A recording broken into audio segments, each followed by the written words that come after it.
Viens de la monnaie dans la vidéo. Hein?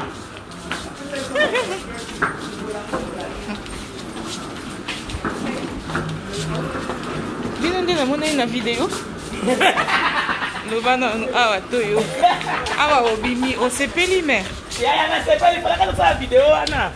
Oh, mon contenu là, on va dans les canaux. Dans mon total vidéo, on demande sur le chat, il a réagi. Ça, c'est un peu possible. Après, si vous n'avez pas de résultat. Après, si vous avez un résultat, ok, il y a. Balobi, vous allez combien de tests? Vous allez combien de tests? 4 tests. Oui. Ah, en hôpital, vous allez combien de jours? Ça allait 25 jours à peu près. C'est quoi Balobi? Au coquille au bima? N'a pas bima, oui. Et les qui n'ont sans problème? Bon, on a rencontré quelques difficultés, mais pour le moment, ça va. C'est bon. Vous avez combien au total, Bobimi? Bobimi, 10 personnes. Oh, Boyo qui bien. Oui, autre qui bien. Maman, c'est quoi vous sensibiliser la population, besoin de dire que malade des alliés. Maman est alliée. C'est tout le monde qui est là, je n'arrivais pas à respirer. Là qui n'a tout mon corps à ma casse. Pardon? Comment ça va? Ah, le beau boxing.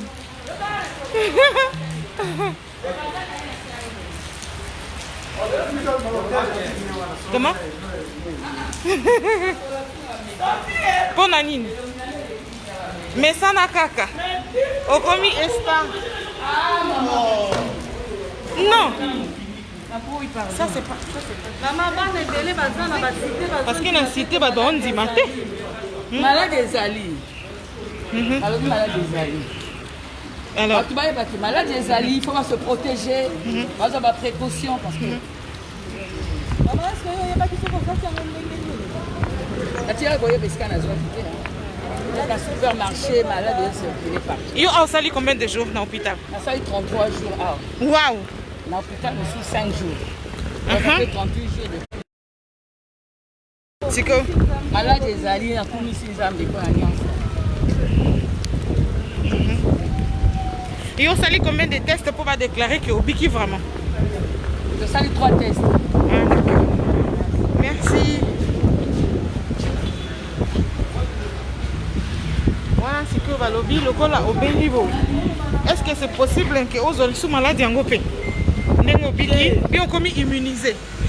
Bon, on ne peut pas dépasser une chose. Quand il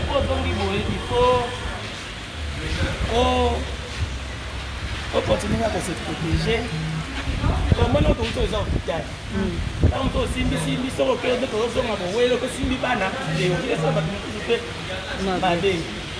Quand on peut, il faut d'abord se désinfecter.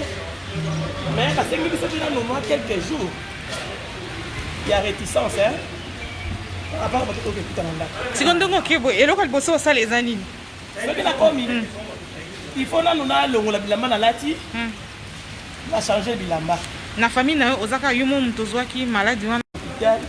Parce que qui suivi là dedans. Banani. Bata INPS. INPS. OK.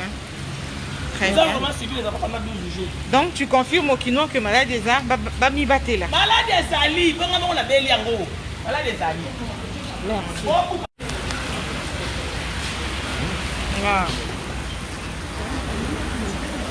Eh ben ninga msusu ba oza ba résultat ba tikali. Oui, madame.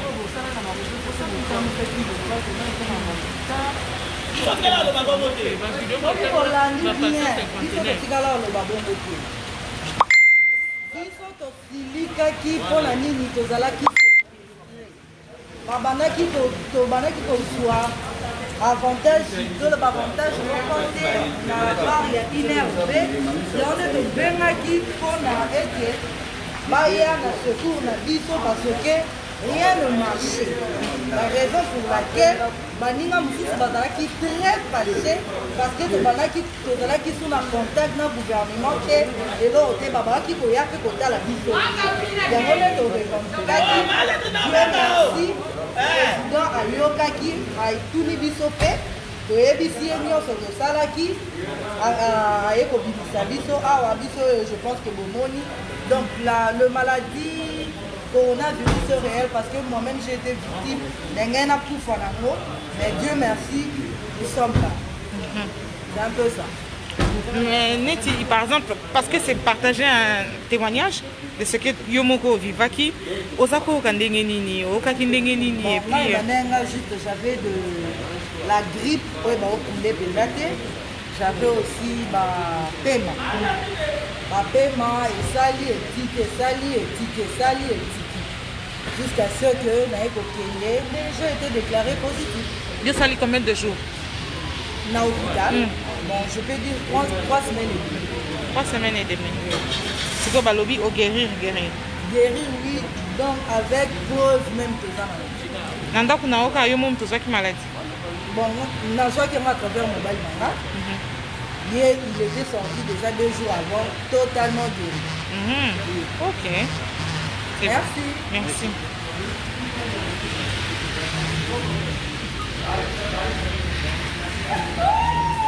Donc Tokyo le banque botika là qui apprend à l'Ikamwambongo. Oui. Parce que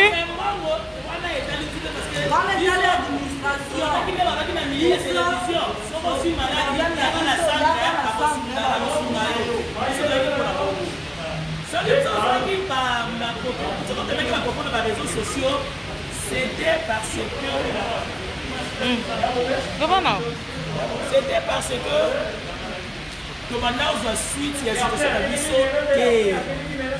c'est ça le problème. Autour awa réponse est ça. Autour réponse est ça. Une personne réponse est ça. Nous devons nous exprimer pour avoir solution. Heureusement que Poutine se fait Dieu. Si quand on a cité na Congo, image à l'hôpital du cinquantenaire, les années qui sali. Babino hôpital on est habienté, ça le rabatou mabé. Est-ce que beaucoup confirmé que est-ce que l'hôpital du cinquantenaire est beau traité par maladie? Net bat bazolo baloba que non, qu'aucun hôpital ou en a été. Le problème est que quand on est abandonné pendant qu'on m'a dit donc c'est quoi ba solo li balobi.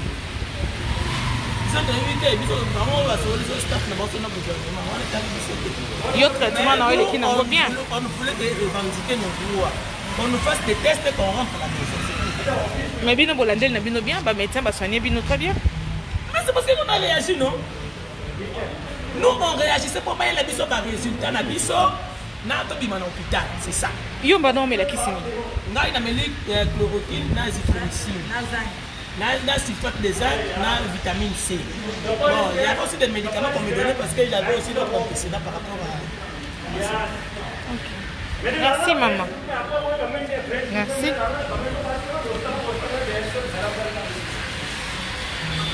Oula. Sophie, on met non. C'est bon. Merci.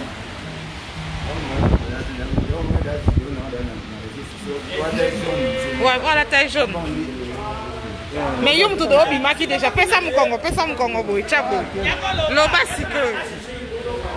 Mais baya ebele na cité ba on dit maté que maladie ezanoko. Ah, problème ezande yo foloba. Baya ebele ba on dit maté. C'est ça le problème.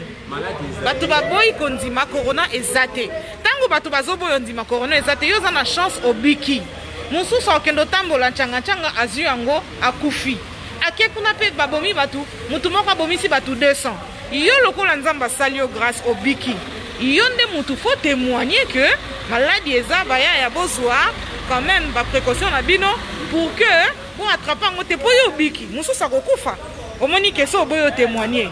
Tant ba bando kufa siko quelque part pe conscience na we ko reprocher yo. Ozomona. Pour biso tanto ya boto ozope ba risque. Toye ko zo ba témoignage pour ba tebele baza libanda ba comprendre au bino bo vivre.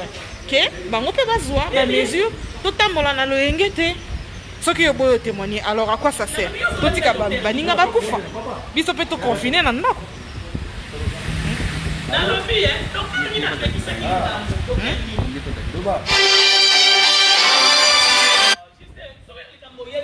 donc, il pose qui na kati wana.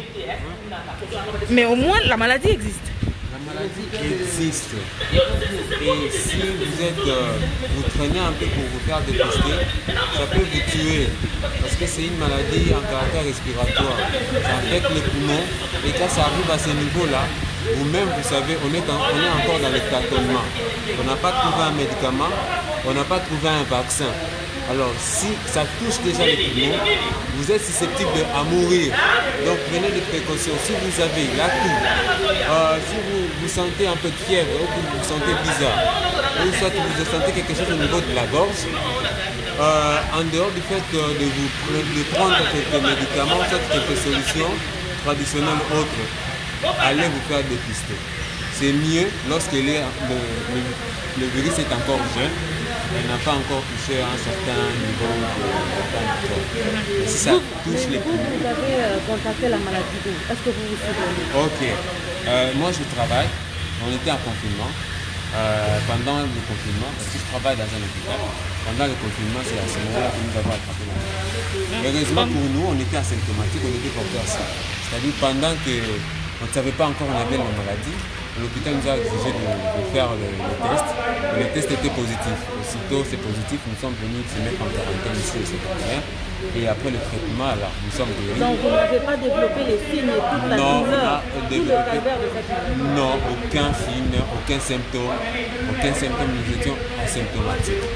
Alors c'est pourquoi j'encourage aussi les autres qui sont à la cité. Vous pouvez vous croire en bonne santé.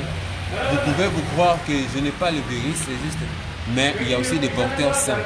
Vous pouvez l'avoir parce que vous avez les anticorps forts. Et même vous pouvez passer 14 jours d'incubation, vous ne sentez rien. Mais le plus dangereux, c'est quoi? Chez vous, les anticorps peuvent résister jusqu'à ce que le virus disparaisse. Mais vous êtes aussi porteur, c'est-à-dire que vous pouvez contaminer les autres.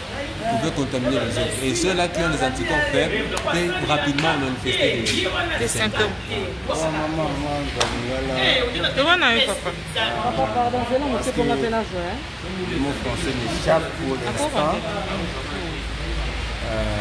Je suis très émotionné. Dans notre sentiment, mon corps.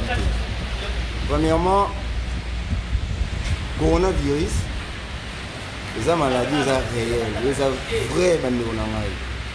Malgré que ngai na compte ya musala nde ba dépista ki biso kuna mala moko ba moni ki naza positif donc l'équipe a riposte na musala na ngana sala résa de hôpital mais tout ça na autorisation à riposte ba tinde biso na cinquantenaire na si ba traitement approprié na bimi négatif après traitement coronavirus ezoboma mais coronavirus ekoboma te soki ondimi batraite yo coronavirus ebimaka mpe mbala moko te nde bozokanisa nga depuis nazalaki positif ntina nazwi traitement ntina silisi traitement natia kosala ni fièvre natia kozoka ni malaise mo na nzoto mais j'étais positif ce qui veut dire que ce que je dis que il faut se faire dépister, tester yo, checker yo, parce que vous en avez pour ignorer. Maintenant vous comme on a expliquer à un médecin que et comme il va voir mon c'est pas poumon et tout et compliqué yo. Tout le monde va ndeko musu ba kufi na négligence wana. Musu ba kufi na orgueil va traiter na ndaku à ce traitement na ndaku. Alors les maladies à somme, les maladies à sonité. Vous savez la makasi, vous avez un hôpital de cinquantenaire, vous avez un traitement, vous avez bien. Vous s'inquiétez, côté vous avez olala, c'est calme. Vous avez la calme jusqu'à 10 jours à traitement ici, vous prélever au 12e jour du résultat, c'est un négatif, vous avez une date bien que passer moins 2 jours à moins retard par rapport au résultat à 1h exactement retard. Le président a intervenu, m'a remis sur le bien. Bien au Boyasima, pour le moment que pour traitement bien pour ma délai. C'est un peu ça. Oui, la chloroquine parce que test est positif. Après avoir comme la chloroquine, azithromycine, zinc, vitamine C 10 jours. Vous prélevez 12e jour, c'est négatif. Chloroquine de glycine. Merci beaucoup.